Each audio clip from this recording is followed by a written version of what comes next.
ओम शांति।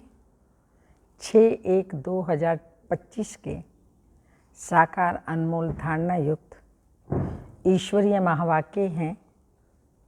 मीठे बच्चे, तुम्हारा एक एक बोल बहुत मीठा फर्स्ट क्लास होना चाहिए। जैसे बाप दुख हरता सुख करता है, ऐसे बाप समान सबको सुख दो। क्वेश्चन है, लौकिक मित्र संबंधियों को ज्ञान देने की युक्ति क्या है? आंसर, कोई भी मित्र संबंधी आदि है तो उनसे बहुत नम्रता से, प्रेम भाव से, मुस्कुराते हुए बात करनी चाहिए। समझाना चाहिए यह वही महाभारत लड़ाई है। बाप ने रुद्र ज्ञान यज्ञ रचा है। मैं आपको सत्य कहता हूँ कि भक्ति आदि तो जन्म जन्मांतर की, अब ज्ञान शुरू होता है। जब मौका मिले तो बहुत युक्ति से बात करो। कुटुंब परिवार में बहुत प्यार से चलो। कभी किसी को दुख ना दो। गीत के बोल हैं, आखिर वह दिन आया आज। ओम शांति। जब कोई गीत बजता है तो बच्चों को अपने अंदर उसका अर्थ निकालना चाहिए। सेकंड में निकल सकता है। ये बेहद के ड्रामा की बहुत बड़ी घड़ी है ना। भक्ति मार्ग में मनुष्य पुकारते भी हैं। जैसे कोर्ट में केस होता है तो कहते हैं कब सुनवाई हो, कब बुलावा हो तो हमारा केस पूरा हो। तो बच्चों का भी केस है। कौन सा केस? रावण ने तुमको बहुत दुखी बनाया है। तुम्हारा फेस दाखिल होता है, केस दाखिल होता है बड़े कोर्ट में, सुप्रीम कोर्ट, शिव बाबा के पास। मनुष्य पुकारते रहते हैं, बाबा आओ, आकर के हमको दुखों से छुड़ाओ। एक दिन सुनवाई तो जरूर होती है। तो बाप सुनते भी हैं ड्रामा अनुसार, आते भी हैं बिल्कुल पूरे टाइम पर। उसमें एक सेकंड का भी फर्क नहीं पड़ सकता। बेहद की घड़ी कितनी एक्यूरेट चलती है। यहाँ तुम्हारे पास यह छोटी घड़ियाँ भी एक्यूरेट नहीं चलती। यज्ञ का हर कार्य एक्यूरेट होना चाहिए। घड़ी भी एक्यूरेट होनी चाहिए। बाप तो बड़ा एक्यूरेट है। सुनवाई बड़ी एक्यूरेट होती है। कल्प के संगम पर एक्यूरेट टाइम पर आते हैं। तो बच्चों की अब सुनवाई हुई है। बाबा आया हुआ है। अभी तुम सबको समझाते हो, आगे तुम भी नहीं समझते थे कि दुख कौन देता है। अभी बाप ने समझाया है, रावण राज्य शुरू होता है द्वापर से। तो तुम बच्चों को मालूम पड़ गया है बाबा कल्प संगम युग पर आते हैं। यह है बेहद की रात। शिव बाबा बेहद की रात में आते हैं, श्री कृष्ण की बात नहीं। जब घोर अंधियारे में अज्ञान नींद में सोए रहते हैं तब ज्ञान सूर्य बाप आते हैं। तो बच्चों को दिन में ले जाने कहते हैं, मुझे याद करो क्योंकि पतित से पावन बनना है। बाप ही पतित पावन है। वह जब आए तब तो सुनवाई होए। अब तुम्हारी सुनवाई हुई है। बाप कहते मैं आया हूँ पतितों को पावन बनाने। पावन बनने का तुमको कितना सहज उपाय बताता हूँ। आजकल देखो साइंस का कितना जोर है। एटॉमिक बॉम्ब्स आदि का कितना जोर से आवाज होता है। तुम बच्चे साइलेंस के बल से इस साइंस पर जीत पाते हो। साइलेंस को योग भी कहा जाता है। आत्मा बाप को याद करती है, बाबा आप आओ तो हम शांति धाम में जाकर निवास करें। तो तुम बच्चे इस योग बल से, साइलेंस के बल से साइंस पर जीत पाते हो, शांति का बल प्राप्त करते हो। साइंस से ही यह सारा विनाश होना है। साइलेंस से तुम बच्चे विजय पाते हो। बाहुबल वाले कभी भी विश्व पर जीत नहीं पा सकते। ये पॉइंट्स भी तुमको प्रदर्शनी में लिखनी चाहिए। दिल्ली में बहुत सर्विस हो सकती है, क्योंकि दिल्ली है सबका कैपिटल। तुम्हारी भी दिल्ली ही कैपिटल होगी। सतयुग में दिल्ली कैपिटल होगी। दिल्ली कोई परिस्थान कहा जाता है। पांडवों के किले तो नहीं हैं। किला तब बांधा जाता है जब, कब बांधा जाता है? जब कोई दुश्मन चढ़ाई करते हैं। तुमको तो किले आदि बनाने की दरकार रहती ही नहीं है। तुम जानते हो, हम साइलेंस के बल से अपना राज्य स्थापन कर रहे हैं। उन्हों की है आर्टिफिशियल साइलेंस, तुम्हारी है रियल साइलेंस। ज्ञान का बल शांति का बल कहा जाता है। नॉलेज है पढ़ाई, पढ़ाई से ही बल मिलता है। पुलिस सुपरिटेंडेंट बनते हैं, कितना बल रहता है। वह सब है जिस्मानी बातें दुख देने वाले। तुम्हारी हर बात रूहानी है, आत्मा की है ना, रूहानी है। तुम्हारे मुख से जो भी बोल निकलते हैं, वह एक एक बोल ऐसे फर्स्ट क्लास मीठे हो जो सुनने वाला खुश हो जाए। जैसे बाप दुख हरता सुख करता है, ऐसे तुम बच्चों को भी सबको सुख देना है। कुटुंब परिवार को भी दुख आदि नहीं हो। कायदे अनुसार सबसे चलना है। बड़ों के साथ प्यार से चलना है। मुख से अक्षर ऐसे मीठे फर्स्ट क्लास निकलें जो सब खुश हो जाए। बोलो, शिव बाबा कहते हैं मन मना भाव। ऊंच ते ऊंच मैं हूँ। मुझे याद करने से ही तुम्हारे विकर्म विनाश होंगे। बहुत प्यार से बात करनी चाहिए। समझो कोई बड़ा भाई हो, बोलो दादा, जो शिव बाबा कहते हैं मुझे याद करो। शिव बाबा जिसको रुद्र भी कहते हैं, वही ज्ञान यज्ञ रचते हैं। श्री कृष्ण ज्ञान यज्ञ अक्षर सुनेंगे, रुद्र ज्ञान यज्ञ कहते हैं। हाँ, बाबा ने कहा रुद्र ज्ञान यज्ञ रचते हैं। श्री कृष्ण ज्ञान यज्ञ अक्षर नहीं सुनेंगे, रुद्र ज्ञान यज्ञ कहते हैं। तो रुद्र शिव बाबा ने यह यज्ञ रचा है। राजाई प्राप्त करने के लिए ज्ञान और योग सिखला रहे हैं। बाप कहते हैं भगवानु वाच्य, मामी कम याद करो, क्योंकि अभी सबकी अंत घड़ी है। वानप्रस्थ अवस्था है, सबको वापस जाना है। मरने समय मनुष्य को कहते हैं ना कि ईश्वर को याद करो। यहाँ ईश्वर स्वयं कहते हैं मौत सामने खड़ा है, इनसे कोई भी बच नहीं सकते। अंत में ही बाप आकर गारंटी करते हैं। इससे तुम्हारे पाप दग्ध होंगे। विकर्म विनाश होने का, पावन बनने का और कोई उपाय नहीं है सिवाय शिव बाबा की याद से। विकर्म विनाश होने का और पावन बनने का कोई उपाय नहीं। पापों का बोझा सिर पर चढ़ते चढ़ते, खाद पड़ते पड़ते सोना 9 कैरेट हो गया है। 9 कैरेट के बाद मुलम्मा कहा जाता है। अभी फिर 24 कैरेट कैसे बने? आत्मा प्योर कैसे बने? प्योर आत्मा को जेवर भी प्योर मिलेगा।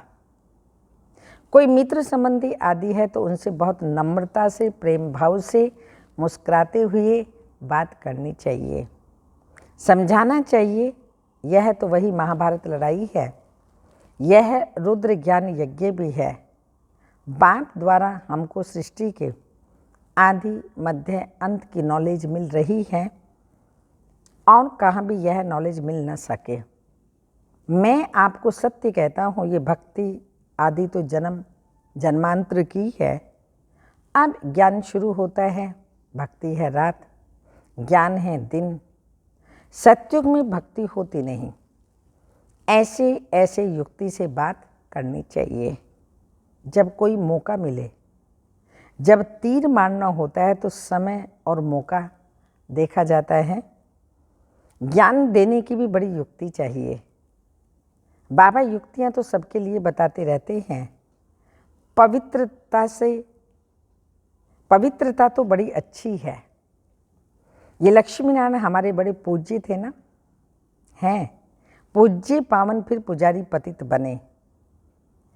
पावन की पतित बैठ पूजा करते हैं, यह तो शोभता नहीं है। कहीं तो पति से दूर भागते हैं। वल्लभाचारी कभी पाँव को छूने भी नहीं देते, समझते हैं ये छीछी मनुष्य हैं। मंदिरों में भी हमेशा ब्राह्मण को ही मूर्ति छूने का अलाउ रहता है, शूद्र मनुष्य अंदर जाकर छू न सके। वहाँ ब्राह्मण लोग ही उनको स्नान आदि कराते हैं और कोई को जाने नहीं देते। फर्क तो है ना। अब वे तो है कुख वंशावली ब्राह्मण और तुम हो मुख वंशावली सच्चे ब्राह्मण। तुम उन ब्राह्मणों को अच्छा समझा सकते हो कि ब्राह्मण दो प्रकार के होते हैं। एक तो प्रजापिता ब्रह्मा मुख वंशावली, दूसरे हैं कुख वंशावली। ब्रह्मा के मुख वंशावली ब्राह्मण ऊंचते ऊंच चोटी, यज्ञ रचते हैं तो भी ब्राह्मणों को मुकर्रर किया जाता है। यह फिर है ज्ञान यज्ञ। ब्राह्मणों को ज्ञान मिलता है जो फिर देवता बनते हैं। ज्ञान सुनने से, धारण करने से फिर देवता बनते हैं। वर्ण भी समझाए गए हैं। जो सर्विसेबल बच्चे होंगे उन्हें सर्विस का सदैव शौक रहेगा। कहाँ प्रदर्शनी होगी तो झट सर्विस पर भागेंगे। हम जाकर के ऐसी ऐसी पॉइंट समझाएं। प्रदर्शनी में जो प्रजा बनने का विहिंग मार्ग है, आपे ही ढेर के ढेर आ जाते हैं। तो समझाने वाले भी अच्छे होने चाहिए। अगर कोई ने पूरा नहीं समझाया तो कहेंगे बीके के पास यही ज्ञान है क्या। डिससर्विस हो जाती है। प्रदर्शनी में एक ऐसा चुस्त हो जो समझाने वाले गाइड्स को देखता रहे। कोई बड़ा आदमी है तो उनको समझाने वाला भी ऐसा अच्छा देना चाहिए। कम समझाने वाले को सदा, बाबा कहते कम समझाने वाले को हटा देना चाहिए। सुपरवाइज करने पर एक अच्छा होना चाहिए। तुमको तो महात्माओं को भी बुलाना है।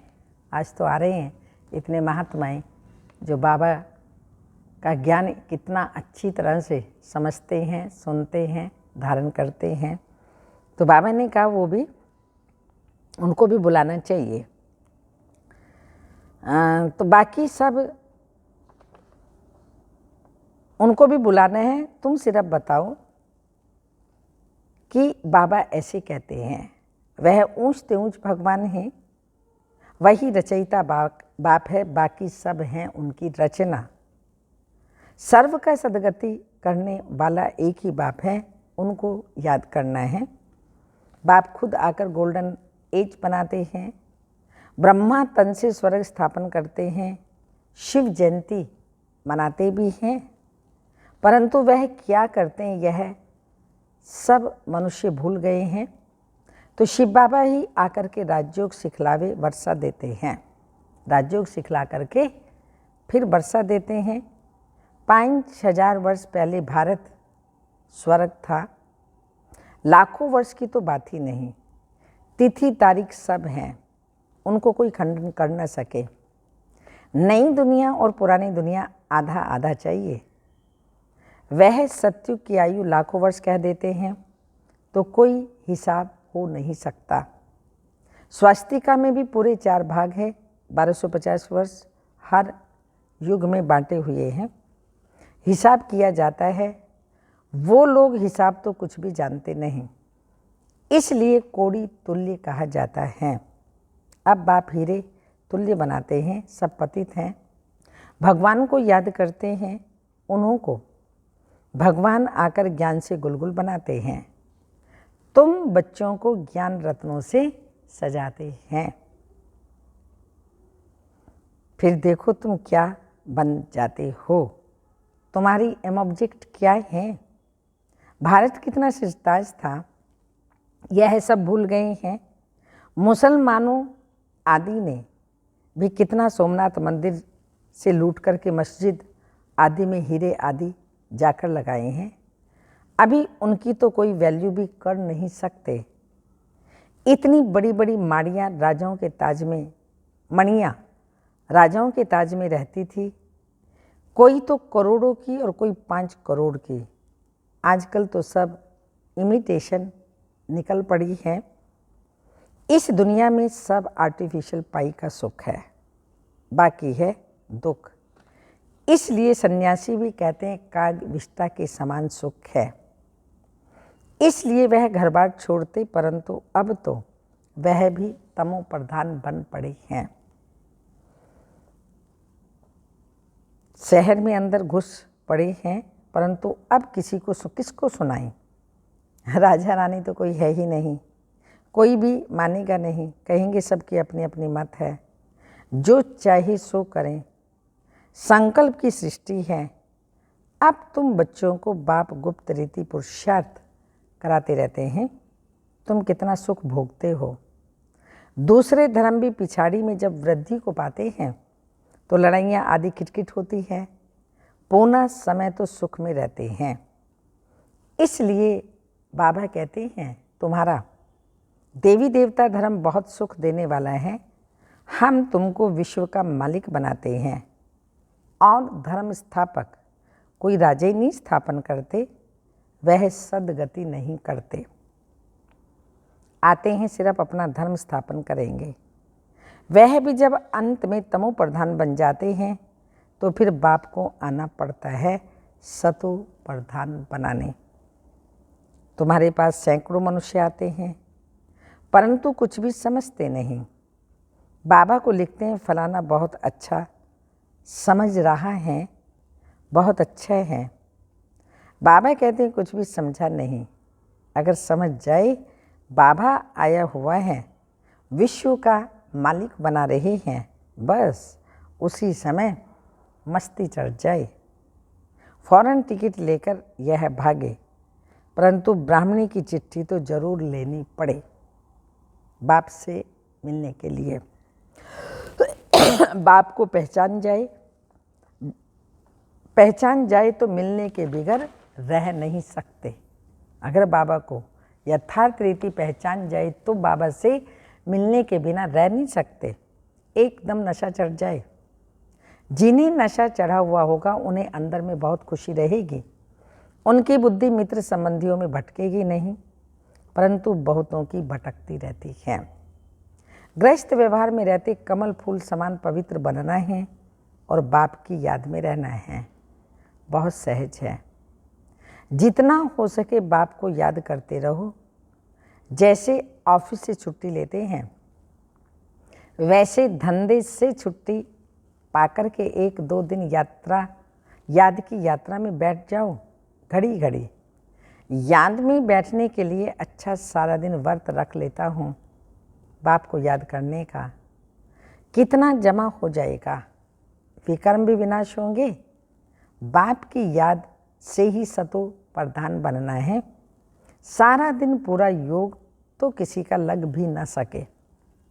माया विघ्न जरूर डालेगी, फिर भी पुरुषार्थ करते करते विजय पा लेंगे। बस आज का सारा दिन बगीचे में बैठ बाप को याद करता हूँ। खाने पर भी बस याद में बैठ जाता हूँ। यह है मेहनत। हमको पावन जरूर बनना है, मेहनत करनी है, औरों को भी रास्ता बताना है। बैच तो बहुत अच्छी चीज़ है। रास्ते में आपस में भी बात करते रहेंगे तो बहुत आकर सुनेंगे। बाप कहते हैं मुझे याद करो, बस मैसेज मिल गया तो हम रिस्पॉन्सिबिलिटी से छूट गए। अच्छा, मीठे मीठे सिक्की लदे बच्चों प्रति माता पिता बाप दादा का याद प्यार। Good morning, diamond morning. रूहानी बाप की रूहानी बच्चों को नमस्ते। हम रूहानी बच्चों की रूहानी माता पिता बाप दादा को याद प्यार। Good morning, diamond morning. ओम नमस्ते। धारणा के लिए मुख्य सार हैं, धंधे आदि से जब छुट्टी मिले तो याद में रहने का व्रत लेना है। माया पर विजय प्राप्त करने के लिए याद की मेहनत करनी है। सेकंड पॉइंट, बहुत नम्रता प्रेम भाव से मुस्कुराते हुए मित्र संबंधियों की सेवा करनी है। उनमें बुद्धि को भटकाना नहीं, प्यार से बाप का परिचय देना है। वरदान, चलते फिरते फरिश्ता स्वरूप का साक्षात्कार कराने वाले साक्षात्कार मूर्त भाव। स्पष्टीकरण, जैसे शुरू में चलते फिरते ब्रह्मा गुम होकर श्री कृष्ण दिखाई देते थे, इसी साक्षात्कार ने सब कुछ छुड़ा दिया। ऐसे साक्षात्कार द्वारा अभी भी सेवा हो। जब साक्षात्कार से प्राप्ति होगी तो बनने के बिना रह नहीं सकेंगे। इसलिए चलते फिरते फरिश्ते स्वरूप का साक्षात्कार कराओ। भाषण वाले बहुत हैं, लेकिन आप भाषण देने वाले बनो, तब समझेंगे यह अल्लाह लोग हैं। स्लोगन, सदा रूहानी मौज का अनुभव करते रहो तो कभी भी मूंझेंगे नहीं। सदा रूहानी मौज का अनुभव करते रहो तो कभी भी मूंझेंगे नहीं। तपस्या के लिए पॉइंट्स हैं, अपनी शक्तिशाली मनसा द्वारा साकाश देने की सेवा करो। अब अपने दिल की शुभ भावनाएं अन्य आत्माओं तक पहुंचाओ। साइलेंस की शक्ति को प्रत्यक्ष करो। हर एक ब्राह्मण बच्चे में यह साइलेंस की शक्ति हो। सिर्फ इस शक्ति को मन से तन से इमर्ज करो। 1 सेकंड में मन के संकल्पों को एकाग्र कर लो तो वायुमंडल में साइलेंस की शक्ति का प्रकंपन स्वतः ही फैलते रहेंगे। ओम शांति।